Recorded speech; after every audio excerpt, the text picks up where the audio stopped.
It is a weekend of back-to-back Metropolitan Division games for the Pittsburgh Penguins as they'll take on the New York Rangers and then head to Philadelphia to take on the Flyers. Hunter and I are going to get you set for both of those games and more on this edition of the Locked On Penguins podcast.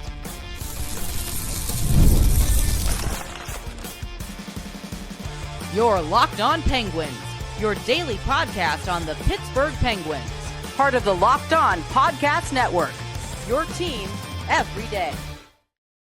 Happy Friday, everyone. It is another edition of the Locked On Penguins podcast. I'm one of your hosts, Patrick Damp. You can follow me across all social media platforms at synonym for wet, joined as always by my partner in crime, the one and only Hunter Hodes. You can follow him on Twitter at Hunter Hodes. You can give our show's account a follow on Twitter at LO_Penguins. And of course, we appreciate you making us part of your daily routine. Don't forget that we are free and available wherever you get your podcasts, as well as YouTube. Plus, if you follow us on YouTube, go ahead and hit that notification button so you can be among the first to know when we drop our daily Monday through Friday episodes, as well as any bonus content we may put out there with the trade deadline looming. Before we get started on today's episode is brought to you by Gametime. Download the Gametime app, create an account, and use code LOCKEDONNHL to get $20 off of your first purchase. Hunter, big weekend coming up for the Penguins. They are going to finish off this portion of the season before we get 2 weeks off for the Four Nations face-off, and you couldn't ask for two better games to close off regular season play before we head into this break. We start it tonight at Madison Square Garden against the New York Rangers, a big-time rival in this era of Penguins hockey. They have had several battles throughout the regular season as well as the Stanley Cup playoffs. There is a lot of history between these two clubs, and it has been, let's say, an interesting season for the New York Rangers. They started off early on pretty hot, looked like they were going to be once again a contender in not just the Eastern Conference, but the entire National Hockey League. Then around November, December, they really started to crater, and they're still trying to pull themselves out. At one point, as you said to me this season, they had lost 15 of 20 games. They are still currently trying to pull themselves out of that. They're currently 5 points out of the second wild card spot in the Metropolitan Division and the Eastern Conference. So this is a team that, while they really dug themselves a hole with that stretch of losing 15 of 20, in a way, they're starting to kind of turn it around ever so slightly. They are 6-3-1 in their last 10. JT Miller, early returns for them after that trade have been fantastic. He's got 4 points in 3 games. He looks like a man completely reborn. Like I've said on the show, he may be a Pittsburgh guy, and I'm rooting for him as an NHLer, but he apparently is just a New York Ranger, because when he puts on the blue shirt, he comes to play. He has been a great player for them for the majority of the time he has been with the franchise. But for the Penguins, this is a chance to actually help themselves if they can get a win tonight, because they have a first-round pick from the New York Rangers that, if it is outside of the top 13, the Penguins will get that pick in 2025. So, Hunter, big one for the Penguins tonight. What do they have to do to come out with 2 points? Yeah, you can make it a little bit harder on the Rangers with how they're trying to come back. You saw how desperate they were last week by making that trade for JT Miller. That move, to me, reeked of a general manager, Chris Drury, that is, of someone who knows his job is on the line. If they don't make the playoffs this year, I think there's a good chance that Chris Drury gets fired, because the Rangers owner will wake up out of his slumber, aka James Dolan, and he'll be like, you know what? This happened. Yep, you're out of here. I'm going to go hire a new general manager to run this team, because this year has been unacceptable. So that's, I think, the main reason why they made that trade, is because he's desperate. He's trying to add this core group of players, even though personally, I think their core group is good, but it's not great. I think it could be still quite a bit better. I think last year might have been their best shot at potentially winning a Stanley Cup with this core, but hey, crazier things have happened before. As for this game with the Rangers, it always starts to me with Shesterkin. Best goaltender on the planet right now. He's been awesome. My dog even agrees. Teddy over here is agreeing that Igor Shesterkin is the best goaltender on the planet. She also just likes when I give her pets while we're recording. But he's been awesome once again this year. He's doing everything he can to try and will this team into the playoffs. He's 9th in the league in goals saved above expected with 12.4. Also has a 906 save percentage, 2.86 goals against average. Save percentage, it's a little bit lower compared to some other years, but he's still top 10 in goals saved above expected. He is having another very good season. And you know what you got to do to really rattle him? You got to get in his cage. You got to create traffic. That's when he starts getting mad. Shesterkin is probably the biggest goalie in the league that feels like gets really upset when there's a lot of traffic around him. Has to be another classic Michael Bunting game here. Like a player like that, you got to get under Shesterkin's kitchen a little bit because he's going to get fired up. And once he does that, you could potentially get him off his game a little bit, get a couple goals past him, and then you're starting to really, I wouldn't say get in his head, but you're starting to really make him feel it a little bit. Again, this has to be a classic game where you get a lot of really dirty goals, I think, because with the way he is so positionally sound, you're not going to cleanly beat him a lot of times. It's possible you can beat him at least once, but with the way he plays, it's very difficult. So greasy goals, that's my biggest key for this one, especially with the way he plays. You got to get him off his game. For sure. And he very much is in the same mold of his predecessor in Henrik Lundqvist, where if he sees the shot, he is going to stop it. Yeah. He is, like you said, extremely positionally sound on top of being also very athletic. So you put those two traits together and you get an absolutely tremendous goalie, because not only are you not going to catch him off of his angles, you're also going to end up on the losing end of some very acrobatic saves because he's an athletic goalie. And to what you said, the 906 save percentage is a little bit misleading. That is more a product of the struggles of the New York Rangers earlier this year. He has played just like you expect Igor Shesterkin to play. There was just a very prolonged stretch where he did not get much help from the players in front of him, and he can only do so much as a starting goaltender. And also, very similar to his predecessor, Henrik Lundqvist, gets very annoyed when you have someone in his face. He does not like to be touched. He does not like to be rattled. And that is how you get him off of his game. The Penguins have actually done this over the past few years with some nice regularity. They have been able to rattle Igor Shesterkin on multiple occasions, and it has to continue tonight. The other thing for the Penguins tonight, we are monitoring this as we record the show here at 11 a.m. on Friday morning. We still don't know totally the status of Sidney Crosby. He is on the ice for morning skate, but we don't know if that's going to lead to him being in the lineup tonight. But this is going to have to be not just a classic Michael Bunting game, and it will be extra true if Sidney Crosby is out. This has to be a classic road hockey game. You cannot take too many risks. You have to play an extremely simple game where you are dumping the puck in, retrieving it, not taking high risk pinches, being very simple in the defensive zone, making sure people stick to their man, and not giving them any A1 looks, because if you don't have Sidney Crosby tonight, it is going to be a severely impacted roster. And even for all of the struggles of the New York Rangers this season, there still is a lot of talent on this roster. Artemi Panarin, once again, doing his Artemi Panarin thing with 23 goals and 57 points. Adam Fox, just an absolute machine on the blue line, 42 points this year, 39 of them are assists. JT Miller, like I said, since he has returned to the New York Rangers, has been very good for them. A down year for Mika Zibanejad with only 10 goals and 35 points. But again, he's a classic Penguin killer. When he plays the Penguins, he plays very well against them.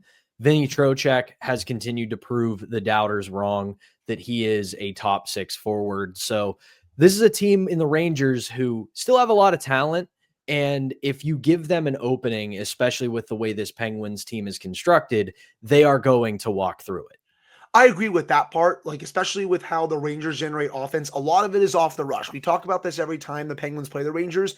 You have to stop their rush base attack. Like that's where they get a lot of their chances. You want to make sure that your pinches are really diligent in this game, because if you try to do a lot of those hope pinches where they're 25, 75 plays, 30, 70 plays, you're just going to get burned. You saw it last game when the Rangers were playing on national TV. I was watching that game a couple nights ago where they are shorthanded goals. If Benjamin and Kreider come down, easy goal for Kreider. Like they love those types of chances. So the Penguins have to stay diligent with the way they play with the puck, especially in the offensive zone, and make sure that when they're pinching, you're actually making a play that's above a 50-50 shot. Because if you give up too many 2-on-1s, 3-on-2s, it's bad for against any team, but especially this team of the Rangers with how they generate offense.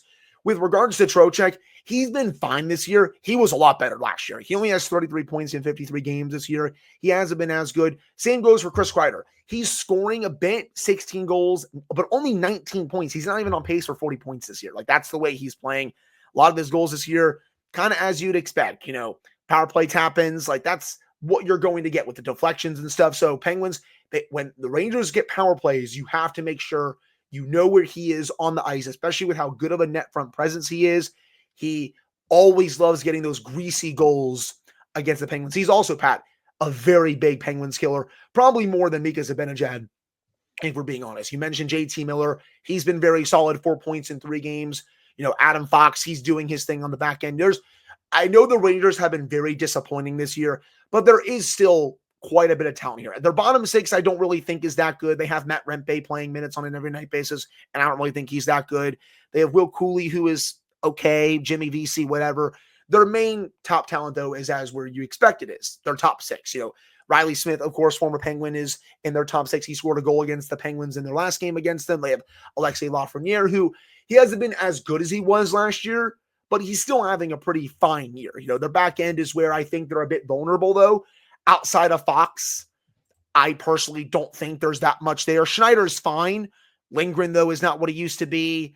I mean, Jones is whatever. Borgen just got a big extension, even though I don't think he deserves that. Keandre Miller, I think when he's on top of his game, is a good defenseman, but he's been very inconsistent this year. So this is also a Rangers back end that I think is kind of ripe for the picking a little bit, especially if the Penguins are able to get to their forecheck.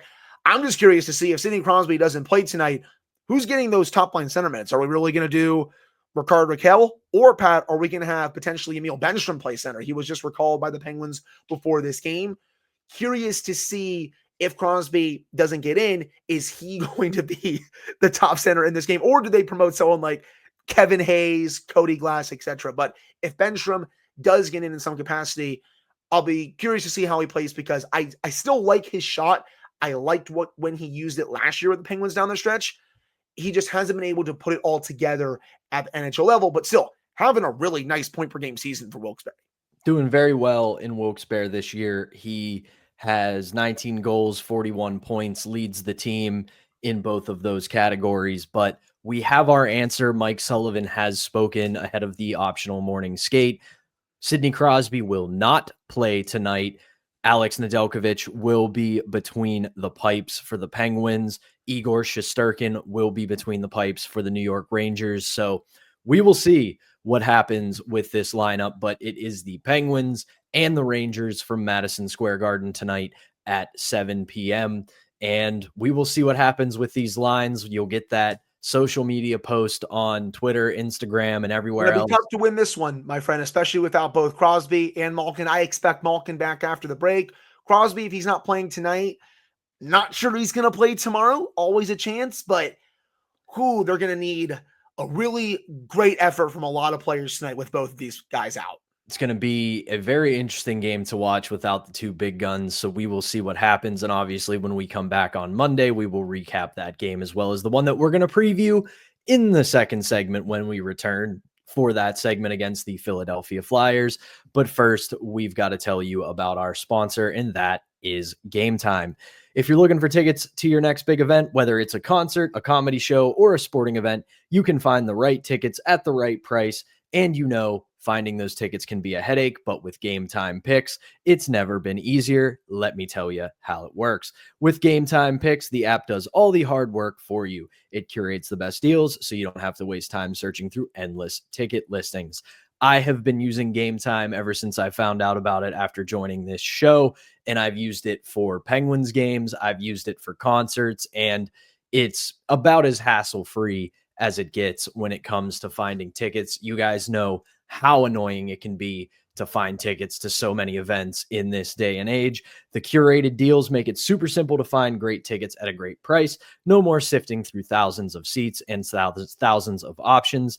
I have used the super deal that gets you a prime seat, and you look at the value in that and think, my goodness, this can't be the correct price. They're going to hit me at the end. Nope. If you use all-in pricing, that is the cost for the ticket at checkout. The best part, you're covered with Game Time's lowest price guarantee. So if you find a better deal elsewhere, they'll refund you 110% of the difference. Plus, your tickets are guaranteed to be delivered on time with easy cancellation options if you have something come up. So take the guesswork out of buying tickets with Game Time. Download the Game Time app, create an account, and use code LOCKEDONNHL for $20 off of your first purchase. Terms apply. Again, create an account and redeem code LOCKEDONNHL for $20 off. Download Game Time today. Last minute tickets, lowest price guaranteed. All right, we're back here on the Friday edition of Locked On Penguins. I'm Patrick Damp, joined as always by Hunter Hodes, and the Metro Madness continues to close off this portion of the Penguins season when tomorrow night they'll go from Madison Square Garden. They'll hop on the train and head down to Philadelphia, who, boy, they're having themselves a weekend. I hear they've got some big game coming up on Sunday. I'm trying to confirm, not entirely sure what's going on with that, but not sure if the city's going to burn down this Sunday, though. We have to see if that happens. I'll dig into that to see if I can confirm if there's a big game happening for the city of Philadelphia this weekend, but I digress. So the Penguins will close out this portion of the season before they head to break for the Four Nations face-off against Metropolitan Division rival, the Philadelphia Flyers. And yes, they are still very much a rival, but it has cooled off a little bit over the last few years as the Flyers are in the midst of a rebuild. They're starting to turn a corner ever so slightly. You can see some of their younger players are starting to figure it out. They've got Matvei Michkov, who is everything they wanted him to be. That kid is a damn good hockey player, and he is going to be a damn good one for quite some time. But because they are the Philadelphia Flyers, because they are our rival, I have to twist the knife ever so slightly for them. They are currently in the midst of a 3-game losing streak, losing to the Colorado Avalanche, the Utah Hockey Club, and then the Washington Capitals. But I want to focus on that loss against the Utah Hockey Club that they lost 3-2 in overtime. Not only did they lose 3-2 in overtime, they lost with 0.2 seconds on the clock in overtime to Utah. You simply hate to see it. That was a great shot, by the way, from Utah to win that game. And I got to know that Tortorella was definitely seething after that one. But this Flyers team, this year at least, they're looking like the team that I thought they were going to be last year. Remember last year, they burst onto the scene. They were in the playoff race for basically the entire season, never really let up until probably the last week to 10 days. That's when you could tell they were gassed, but they were still in the race because all the teams that were jockeying for that final playoff spot were so bad in the conference. Like that playoff race last year was just like a mix of very mid teams, to be fair. This year, again, they're kind of where I thought they would be last year. Kind of a bad team that's still rebuilding. They just traded Joel Farabee and Morgan Frost. It looks like they're going to have Kuzmenko in the lineup this weekend. He was in Philadelphia. Last night he was seen up top with Danny Briere and Keith Jones. His name almost escaped me for just a second because he's the Flyers team president now. But he was up there just talking with them. So I expect Kuzmenko to probably play this weekend. I'll be curious to see how he fits in with this Flyers team. But you look up and down this Flyers team. It all starts, though, with Travis Konechny. He has been by far their best player this year. 21 goals, 59 points in 56 games. He has been fantastic. He's on their second line right now with Scott Lawn and Anthony Richard. You look up and down this lineup, It's bleak. I know Kuzmenko is coming in here pretty shortly, but a lot of this lineup right now, man, is fairly bleak with the way it's gone this year. Though I will say they are dealing with some injuries. Owen Tippett's day-to-day right now.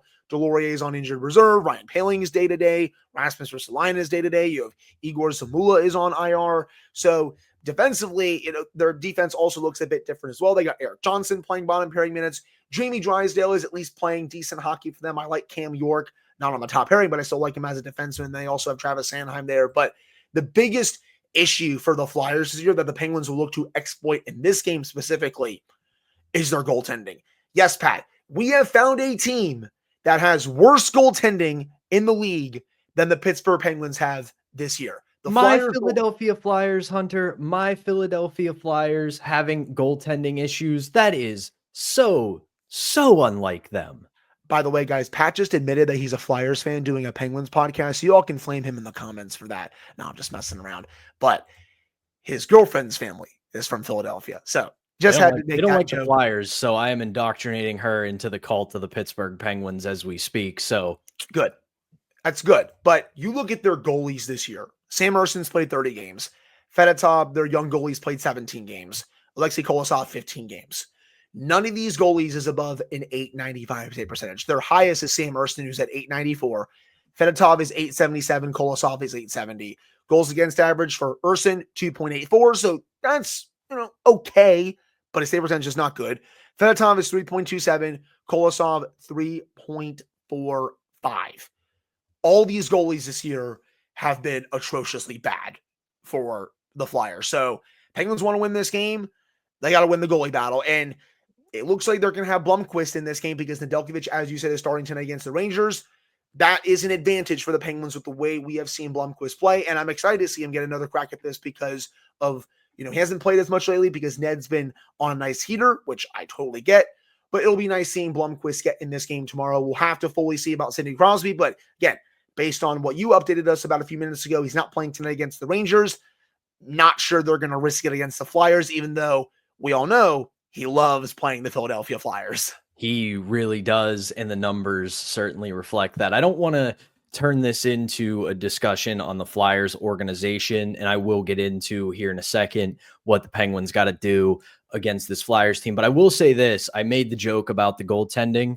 I do kind of think that Danny Briere's thought process right now is that they are going to use both the cap space and the assets that they have to go out and get an actual starting goaltender this offseason, because they've got 3 first-round picks coming up this draft, as well as 4 second-round picks, and just around $25 million in cap space going into next season. And along with all that cap space, they've got pretty much everybody they want to have locked up. So you can see that their one weakness is goaltending, and I wouldn't be shocked if they leverage those draft pick capital and that cap space to go get a legitimate starting goaltender this offseason. But as for Saturday night, you know what you're going to get out of a Philadelphia Flyers team that is coached by John Tortorella. There is going to be absolutely no easy ice. It's not going to be Broad Street Bullies kind of hockey. They're not going to be fighting. They're not going to be overly physical, but they are going to play hard because John Tortorella teams have exactly one trait, and that is they work their butts off. And for even all the struggles that this Flyers team has had this year, because they're going through their growing pains of being a rebuilding team that has a lot of good prospects on the way, young talent already on the roster, they still play extremely hard. It is a difficult team to play against. It'll be a long 60 minutes for the Pittsburgh Penguins. So it's a game where, regardless of who is or isn't in the lineup, patience will be required, because you're not going to, and it was genuinely surprising earlier this year when they blitzed the Flyers, because that's just something that doesn't happen to Tortorella teams. But when this team is playing the way they have this for the most part this season, you're going to have to win a slog. You're going to have to win 2-1, 3-2, maybe even 1-0. You're going to have to deal with a team that blocks a lot of shots, plays very physical, and makes you earn every inch of the ice. So the Penguins have to be prepared for that. Yeah, it's kind of similar to the New Jersey game a little bit that we saw earlier this week. Even though the Devils have a lot more high-end talent that can hurt you, it's still similar though because of the way the Devils play, especially in their own zone. Torts wants his team to play like that. The Flyers, they're not good, but they try and execute his system to the best of their abilities. And you said it, they're going to block a lot of shots. They're going to try to be stingy in their own zone. You mentioned patience a couple of seconds ago. The Penguins are going to have to be patient for their offense in this one. You're going to have to forecheck below the dots. You're going to have to work at low to high. The offense, it's going to have to be hard earned. Even though the Flyers goaltending is not very good, it's been awful all season, their skaters in front of them are still going to make you earn that offensive zone time overall. So also, it's a weekend back-to-back with travel. Like that makes it even harder. And you may not even have Crosby for that game as well. It's cool that it's the dad strip. I love that they do this every year. It's also cool that they're doing it for 2 division rivals. But I really want to see the Penguins' work ethic in this one shine because of the way that Torts teams play. Yeah, and you have, and even if 87 returns tomorrow, yeah, you are still going to have to play an extremely simple game because, like you said, it's back to back with travel. New York City to Philadelphia, not a difficult trip whatsoever, but at the end of the day, it is still a trip that you have to make. You're going to be rushing out of Madison Square Garden. You're going to have to either get on the bus, the train, or the plane, however they're going to get to Philadelphia. Then you got to check into a hotel, get yourself comfortable. You're not going to get a great night's sleep, and then you're going to be right back at it on Saturday night. But that'll do it for this second segment. Penguins, Flyers, 7 o'clock Saturday night at Wells Fargo Arena in Philadelphia.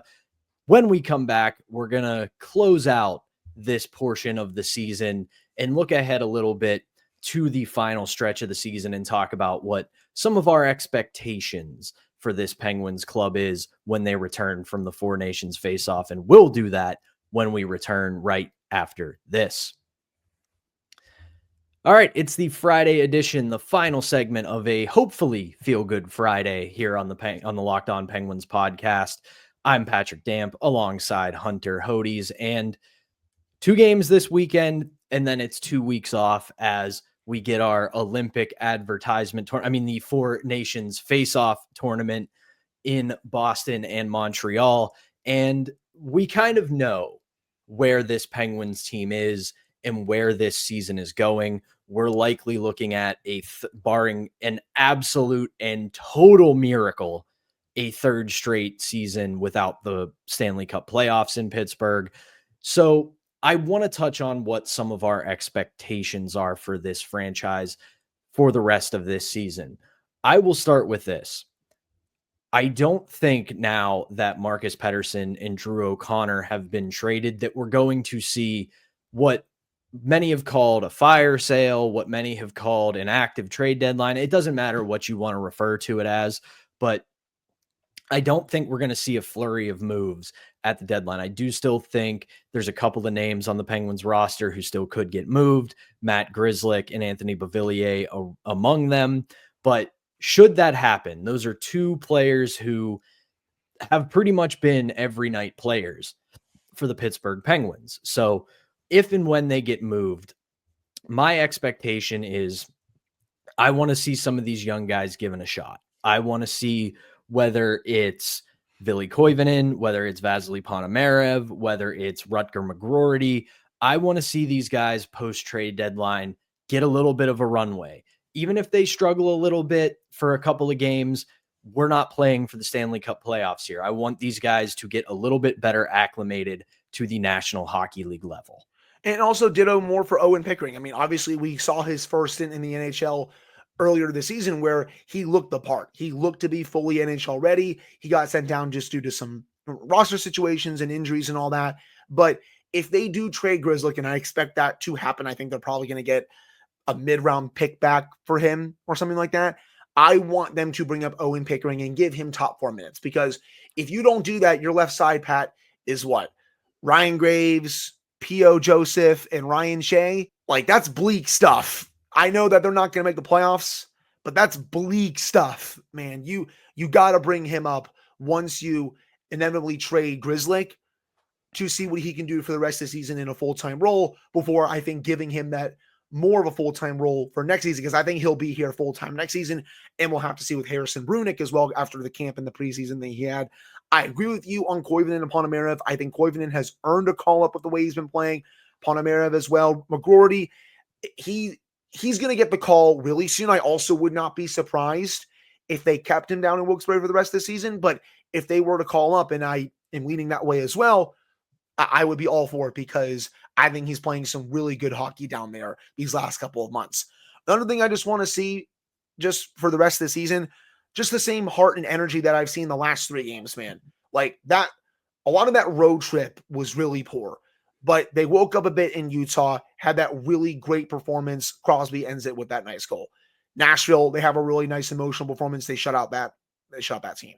You then are able to almost beat the Devils. They probably should have beaten them in a shootout if Ned makes that save there on Dougie Hamilton. But for the most part, the Penguins played fairly well in that game. I still want to see that continue in these 2 games this weekend, but I want to see that continue for the rest of the season. If you lose games, okay, whatever. You might get a top 5 pick out of it. I'll welcome that very much, considering how this season has gone. But I don't want to see them get embarrassed like they were the first month of the season, where these games were just a chore to watch. I just want this team to be watchable. That's my main expectation for the rest of the season. And also, again, for trade purposes, if you want to potentially flip that pick that you got in the Pettersson-O'Connor deal for immediate help, whether it's someone on the back end or a forward around the deadline or over the summer, that's also something I'm looking for as well. I very much believe that they are going to flip that pick, and I think it actually makes the most sense to do it. I'm right there with you on that. And then folding in what you said with what I said, it's kind of been our mentality for this entire season of, we're not going to be totally upset if you lose games. Yeah, we want them to win games. We, at the end of the day, are still fans of the Pittsburgh Penguins, and we would much rather them be successful and win games. But given where this franchise is right now and where they want to go, we understand that it's going to take a little bit of losing to get back to where they want to be. And if you lose games, say like you did against New Jersey, where you play fine, you play pretty well, but you just happen to lose to a better team, you put up a good effort, and it doesn't end with 2 points, I'm not going to be that upset. I need to see them play good hockey, but we understand the limitations that this team has on it right now. They're not what they once were. And to that end, if and when those young guys come up, and when some of these guys who are already on the roster who might not get traded, you are playing in what essentially is an audition. You are either auditioning for the offseason when you hit free agency, and does another team want to take a chance on you and pay you more money, even maybe not even more money, but longer term. And if you're one of those younger guys, you want to communicate to the coaching staff and the front office that come training camp, I'm someone you should consider putting on this roster full time, because I'm going to be part of the solution over the next few years. So at the end of the day, again, not going to be that big of a deal if you lose. If you lose hard fought 3-2, 2-1, 4-3, whatever games, and you put up a valiant effort, you look like you're trying, I'm fine with that. It just can't be like you said in the first month of the season, when they were just getting boat raced left and right. They looked completely uninspired. If they're scratching and clawing and they pull out a couple big wins and lose a couple hard fought games, I'll have a little bit more hope going into this offseason and into next year. Yeah, and just from a historical perspective, give me Crosby another point per game season, please. That's another expectation for me. That the season is a success, Pat, if they get that, because I know they're not going to make the playoffs. Just have me get Sid the point per game record at this rate. That's what I'm looking for, man.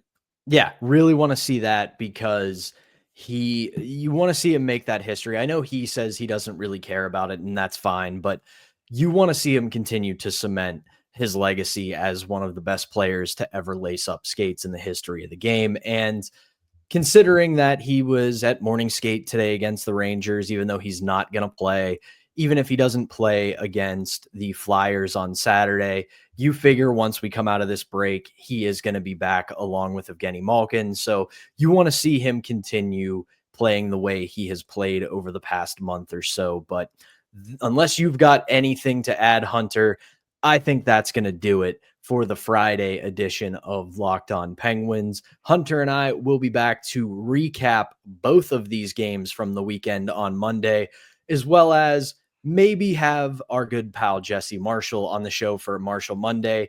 And we'll also talk a little Four Nations face-off as that tournament will get rolling next week. But for now, for Hunter Hodes, I'm Patrick Damp. Thank you as always for tuning in. We will be back with a brand new episode for you on Monday.